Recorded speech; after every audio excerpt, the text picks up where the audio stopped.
Well, the Messiah came, and he too proved to be a true prophet. And a remarkable prophecy of Jesus is found in the Sermon on the Mount. Let's have a look at it and consider the implications of this prophecy. An amazing prophecy. Now, imagine at this point, Jesus' teachings have not spread beyond Israel. But notice verses 22 and 23. Many will say to me in that day, Lord, Lord, did we not prophesy in your name, and expel demons in your name, and perform many powerful works in your name? And then I will declare to them, I never knew you. Get away from me, you workers of lawlessness. Now, isn't that amazing? If Jesus had simply predicted that his teachings would spread throughout the earth, you might say, well, there's nothing remarkable about that. But Jesus is saying something different. Jesus is foretelling a great apostasy from his teachings. Jesus is foretelling the birth of Christendom 300 years before the event. So Jesus foresees that many are going to turn away from the truth. And by the end of the first century, that apostasy was already at work, wasn't it? There were sects, the sect of Nicolaus, for example, and other sects. And now they're on the cusp of the great darkness, the great apostasy that's going to set in from the 2nd century on. And with this in mind, what does Jehovah do? He makes an amazing statement. Revelation 14. 144,000 will be on Mount Zion with the Lamb.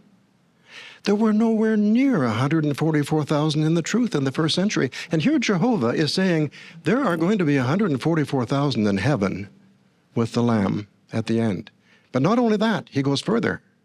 There's going to be a great crowd that no man can number. How could that ever come true? Ours is the God of true prophecy. Well, that's prophecy. What about the second point, and that is that no one can prevent prophecy from being fulfilled. The devil would love to prevent that from taking place. Think about Revelation 14. If the devil could make the number one short of 144,000, he'd be happy, because he would show that Jehovah was inaccurate in what he foretold.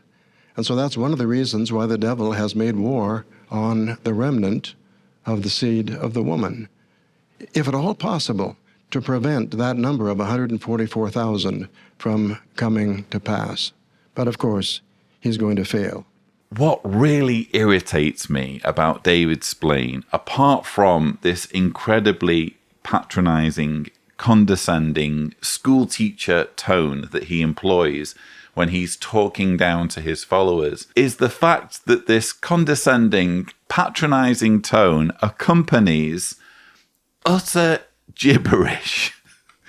Just utter nonsense. I'm sorry, that's what we've just heard. We're supposed to be impressed by what he's just said.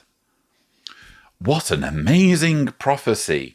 Jesus predicted that he would be popular and that people would follow him, and that some would be hypocritical and would turn away from following him and wouldn't follow him correctly. Who could possibly have predicted that? It's an amazing prophecy.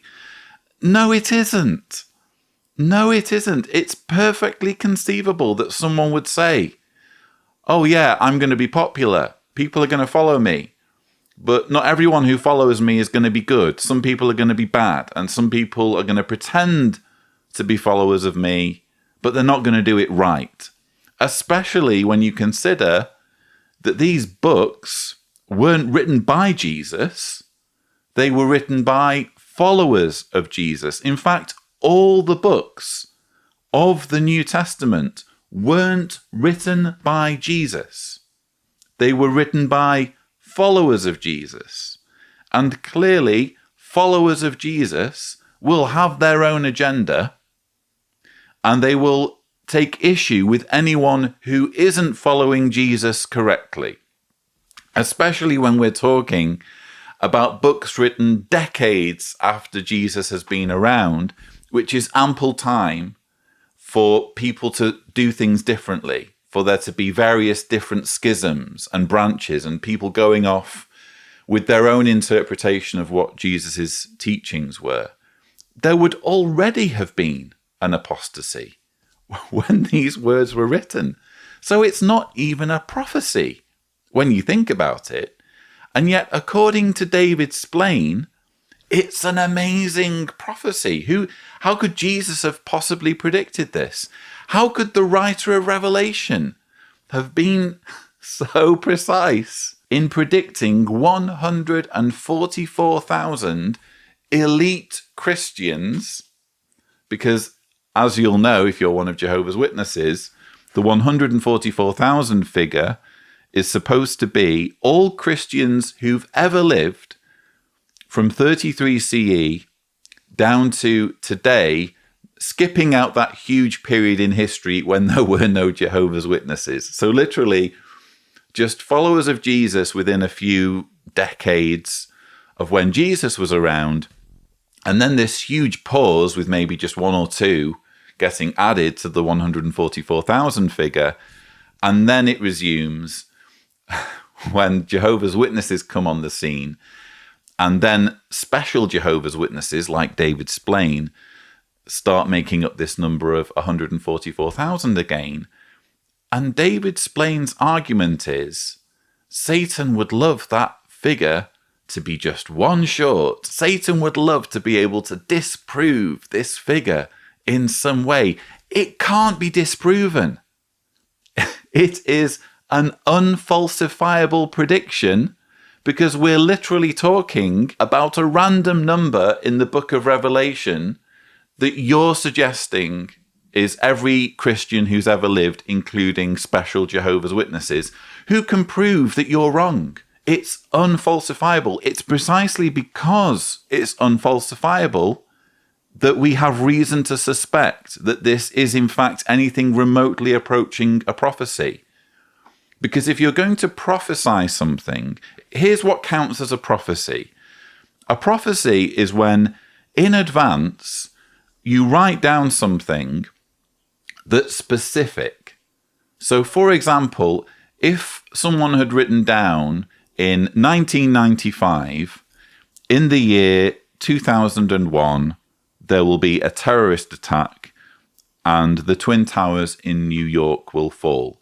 If someone had written that down in 1995 and it was somehow date stamped, let's say they wrote it in a letter and they mailed it to themselves and it had the date stamp on it so that we can prove that it was written in 1995, or they did it some other way where it was unmistakable that they had penned these words in 1995, that would be a prophecy because it's falsifiable. Because when 2001 comes, if there is no such attack, people can say, well, that was a load of nonsense. Or if those events do transpire, people can say, wow, you predicted that 6 years in advance. How did you do that? What we see in the Bible doesn't fit that description. What we see in the Bible are, number one, vague statements that could be interpreted any number of ways, including cryptic numbers that people like David Splane can point to and say, oh, this means this. This is the total number of true Christians who get to go to heaven. And no one can prove otherwise. Or we get more accurate statements that were almost certainly written after the fact, perhaps just a few years after the fact, in prophetic language to make them sound as though they'd been predicted. There is nothing in the Bible that anyone can categorically prove to be anything remotely approaching a genuine prediction of something that is yet to happen. And of all of the examples from the Bible that David Splane could possibly point to as being legitimate future predictions, the least impressive of all, viewers, the least impressive of all are, oh, Jesus predicted that people would turn away from him and not serve him correctly. And, oh, look, there's this figure of 144,000. All Satan needs to do is draw away one follower of Jesus and make that number slightly less, and he's disproved God as being a God of... seriously, viewers, how does this make any sense? How can people look at David Splane and take this man seriously as a font of scriptural knowledge? And what about the prophecy in the Bible that America and Britain would become a dual world power? Now, Britain wouldn't become a world power at all if France had anything to say about it. France and Britain were sworn enemies, and for many, many years, France was much richer and much more powerful than Britain was. And finally, at the Battle of Waterloo in 1815, France had one last chance to prevent Britain from becoming a world power. And France should have won that battle. Everything was stacked against the British. But there was a driving rain, a fatal miscalculation on the part of Napoleon, and a few other factors that foiled their attempt. And Britain did become a world power. And at the end of the 19th century, it's quite true that the sun never set on the British Empire. But now, America and Britain were supposed to become a dual world power, and Britain wasn't the least bit interested in sharing its power with America. It tried to prevent America from separating as a colony. There was a long war, and there were mistakes made on both sides. But finally, America gained its independence from Britain.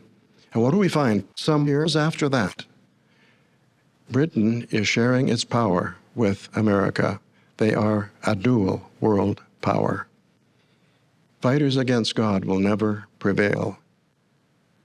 We serve the God of true prophecy, and what he foretells comes to be.